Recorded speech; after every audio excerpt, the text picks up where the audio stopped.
ढंग से स्वयं देंगे। बनारस से हमारे मध्य अद्भुत मेधा के कवि उपस्थित हैं विनोद पांडे। वो न केवल हास्य रस के कवि हैं, आज व्यंग की विधा मंचों से चुकती जा रही है, अच्छे व्यंगकार मंच पर नहीं है। उनकी कविता में व्यंग की धार भी है और हास्य की फुहार भी है।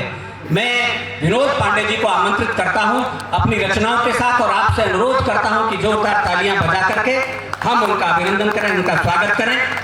सारा सदन एक बार तालियां बजा करके कवि को एक चेतना का, एक ऊर्जा का एक ऐसा महसूस कराए कि आप उसे लगे कि आप जागृत हैं, यहाँ जीवित जागृत लोग बैठे हैं, गमले नहीं रखे हुए हैं।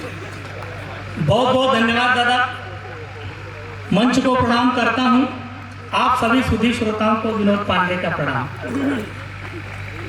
8:30 बजे यहाँ लिखा हुआ है बैनर पे, और आप लोग आज 8:30 बजे आ ही गए होंगे, तो 3 घंटे का कवि सम्मेलन तो निपट चुका है। वरना प्रांगण में इतने लोग बैठे हैं और इतनी कम तालियां आ रही हैं, तो मुझे लग रहा है कि आप सब लोग एकदम खा पी के आराम की मुद्रा में बैठे हैं। एक बार इस मंच के लिए जोरदार तालियां बजाइए आप लोग। लगे कि हस्तिनापुर में हम बैठे हैं। आदरणीय संजीव भ्रमर जी, जिनके आशीर्वाद से आज मैं पहली बार हस्तिनापुर में आया हूँ आप सबके चेहरे पर मुस्कान लाने के लिए। एक ही उद्देश्य है, जीवन में तमाम गम है, लेकिन मैं चाहता हूं कि उस गम को भूलकर लोग हंसते मुस्कुराते रहें। आज शहीदों की स्मृति में यह कवि सम्मेलन है, उनको प्रणाम करता हूं। लेकिन साथियों, वो हमारे देश के लिए, हम सब लोगों के लिए सीमा पर अपने प्राणों की बाजी लगा दिए, तो उनका एक उद्देश्य ये भी था कि हम जहां कहीं भी रहें, अपने घर में बाहर हंसते मुस्कुराते रहें और अपना जीवन यापन करते रहें। उसी हंसी के लिए मैं आप सब लोग के बीच में आया हूँ। बड़े भैया ने परिचय दिया कि बनारस से चल करके आया हूँ। बनारस से मैं निश्चित रूप से आया हूँ, लेकिन बनारस से मैं पहले आया दिल्ली। मैं दिल्ली इसलिए आया, जब मोदी जी बनारस चल गए तो मुझे लगा दिल्ली आना जरूरी है। और आकर के मैंने सबसे पहले एक इंजीनियरिंग कॉलेज में एडमिशन लिया। ये बताना पड़ता है कि मैं पढ़ा लिखा कवि हूँ।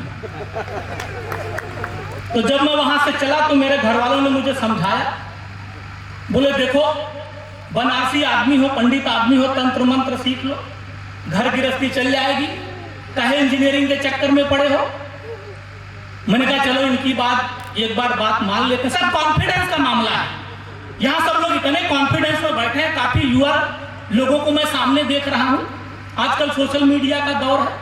वो मैं आप लोगों को क्या कहूँ, मेरा बेटा है 6 साल का, वो दिन रात मोबाइल देखता है। एक बार उसको मैंने कहा कि बेटा मोबाइल बंद करो, पढ़ाई लिखाई पे ध्यान दो। बोले पापा उससे क्या होगा। मैंने कहा पढ़ाई लिखाई पास वास हो जाओगे, अच्छी खासी नौकरी लग जाएगी। बोले उससे क्या होगा।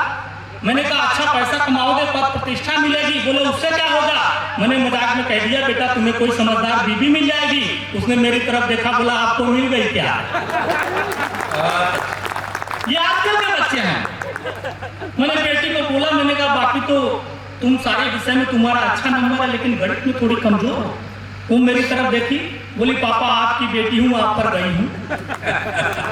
ये ऐसे बच्चे हैं आजकल। मास्टर जी एक बच्चे को पढ़ाते हुए बोले बेटा देखो भगवान पे भरोसा रखो, पढ़ाई लिखाई तो अपनी जगह है, भगवान पे भरोसा रखो, सारी मनोकामना पूरी होगी। लड़का शायद हस्तिनापुर का रहा होगा, खड़ा हुआ, बोला गुरुजी खाक मनोकामना पूरी होगी। पूरी हो गई होती तो आपका ट्रांसफर किसी और स्कूल में हो गया। ये कॉन्फिडेंस है आजकल के बच्चों का।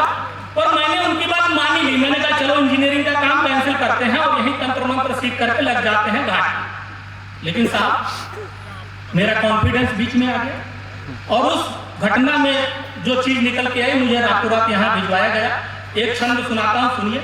छंद के बड़े बड़े आदरणीय महारथी लोग बैठे, मैं आशीर्वाद चाहूंगा। मैं इन बट वृक्षों के बीच में एक नन्हा सा पौधा हूँ, आपका आशीर्वाद मिलेगा तो मुझे भी अच्छा लगेगा। नहीं एडवांस पेमेंट नहीं, फुल और बाद में ना दी तो नहीं दे दिया। मैं तालियों के लिए कहूंगा नहीं, आप खुद ही बजाएंगे। सुनिए, आनंद लीजिए। मैं वहां पे लग गया कर्मकांड में और उसके बाद मुझे इंजीनियरिंग के लिए भेजा गया।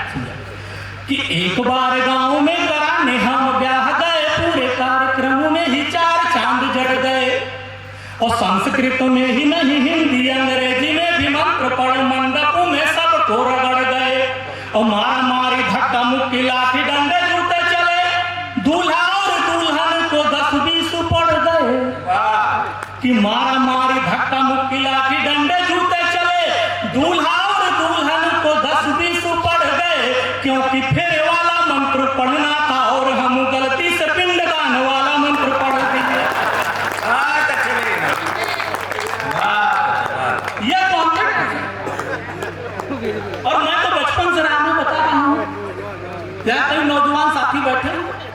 ये सोशल मीडिया में इनबॉक्स व्हाट्सएप का मैसेज वो दिन रात लगे रहते हैं और इतने सकारात्मक हैं भाई साहब कि कोई सुंदर सी लड़की इनबॉक्स में आकर के हाय लिख देती है तो ये दर्जी के दुकान पर पहुंच जाते हैं शेरवानी का नाप लेकर।